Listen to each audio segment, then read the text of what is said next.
बहुत पुरानी बात है। जंगल के किसी कोने में एक बड़ा सांप का बिल था। उस बिल को चींटियां मेहनत के साथ बनाए। ये एक बड़ा नाग रोज जो बिल पसंद आया उसे अपना बना लेता था। आक्रमण करना उसकी पुरानी आदत बन गई। एक दिन चींटियां एवं सांप के बीच खूब झगड़ा हुआ। हमने बहुत मेहनत लगन से बनाए। अब इस तरह करना हम नहीं चाहेंगे। कृपया आप यहाँ से चले जाइए। मुझे जो पसंद आया उसे मैं अपना बना लेता हूँ। कृपा करके तुम ही यहाँ से चले जाओ। कहीं दूसरी जगह जाकर और एक बिल बना लो। हम बिल बनाते जाएंगे और तुम उसे अपना बनाते जाओ। तुम ऐसा आक्रमण करना अन्याय है। क्यों हमें इस तरह सता रहे हो? क्या तुम्हें ऐसा करना अच्छा लगता है? किसी एक बिल को चुनकर तुम उसमें नहीं रह सकते हो? यह सब बेकार की बातें मुझे नहीं मालूम। यहाँ से तुरंत चले जाओ।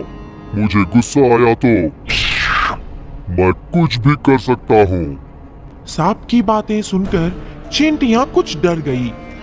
इस दुष्ट से हमें क्या काम? हम चले जाएंगे। ऐसा सोचकर सभी चींटियां बड़ा बिल छोड़कर वहां से चले गए। दूसरी जगह जाकर चींटियां यह कहने लगी, हम कहीं भी बिल बनाए, वह दुष्ट सांप आकर उस पर आक्रमण करेगा। फिर क्या करेंगे?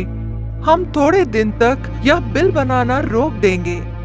ठीक है, ठीक है, ठीक है। सोचकर बिल बनाना छोड़कर शांत रहने लगी। इतने बड़े बिल में एक ही सांप को रहते देख दूसरे सांप भी वहां आए और ऐसा कहने लगे, महाशय, हमें रहने के लिए कहीं घर नहीं है।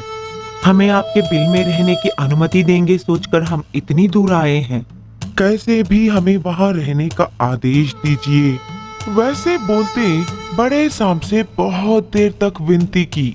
तब बड़े सांप ने ऐसा कहा, ठीक है, मगर मुझे क्या फायदा? आपको बिना कष्ट दिए भोजन का इंतजाम हम करके लाएंगे और जो भी आप कहेंगे वह सब काम हम करेंगे। आपकी बात सुनेंगे।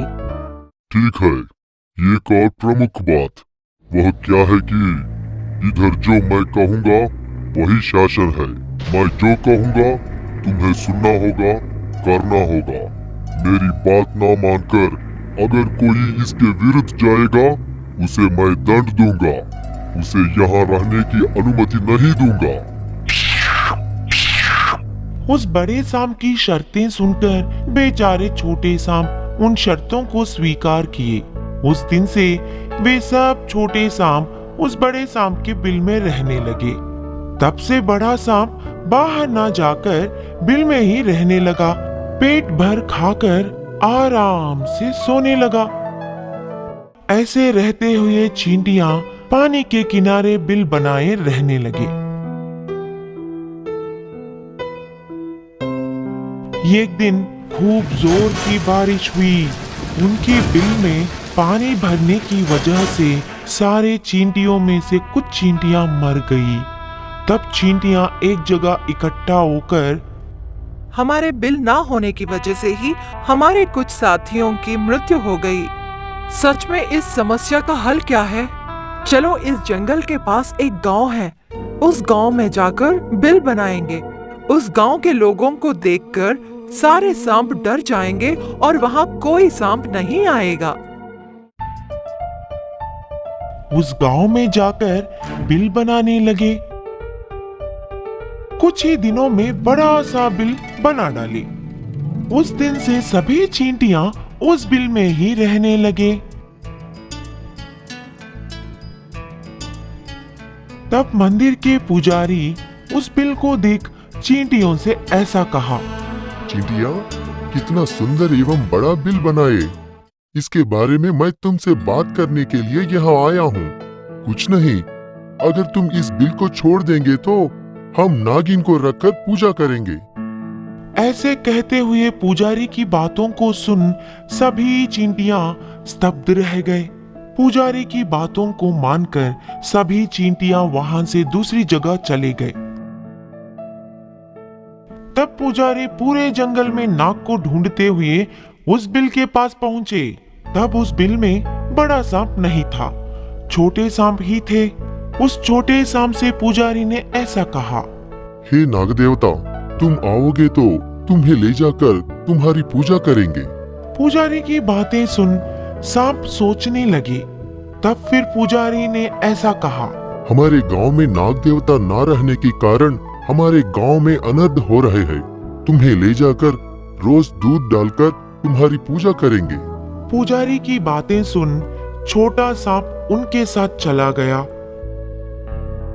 उस बिल में उस सांप को रखकर रोज दूध अंडों से उसकी पूजा करते थे। यह सुन बड़ा सांप वहां आकर देखकर, मुझे बिना बताए तुम यहाँ आकर आराम से रह रही हो? नहीं, मेरा उद्देश्य यह नहीं है। बस मुझे कहानियां मत सुनाओ, तुम मुझे धोखा दी। इतनी बड़ी बातें मत बोलिए, आज से हम सब यहीं रहेंगे। उस दिन से सभी सांप वहां आकर रहने लगे। बड़ा सांप भी आराम से रहने लगा। रोज दूध और अंडों से अपना पेट भरने लगा। लेकिन उस बड़े सांप को छोटे सांपों पर बहुत ही गुस्सा था। छोटे सांपों के अच्छे व्यवहार के कारण बड़ा सांप उन पर क्रोधित था। छोटा सांप यहाँ आकर आराम से रह रही है, कैसे रहेगी मैं भी देखता हूँ। ऐसा कहकर बड़ा सांप दूध अंडे देने वाले भक्तों को काटने लगा। धीरे धीरे सभी भक्त मरने लगे। सारे जनता समझे कि यह छोटा सांप ही सबको काटकर मार रहा है। ऐसा देख छोटा सांप ऐसा बोला, आप जो कर रहे हैं वह बिल्कुल गलत है।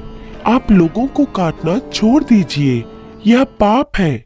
अगर हमें हानि पहुंचाते हैं तो तभी काटना चाहिए, नहीं तो उन्हें इस तरह काटकर मार डालना महापाप है। हम अपने बचाव के लिए लोगों को काटना चाहिए। भक्तों को ऐसा काटना बहुत ही अधर्म है। अच्छा, तू मुझे पाप पुण्य धर्म अधर्म की बातें बताएगी? इतनी बड़ी हो गई हो तुम किससे बात कर रही हो, समझ कर बात करना।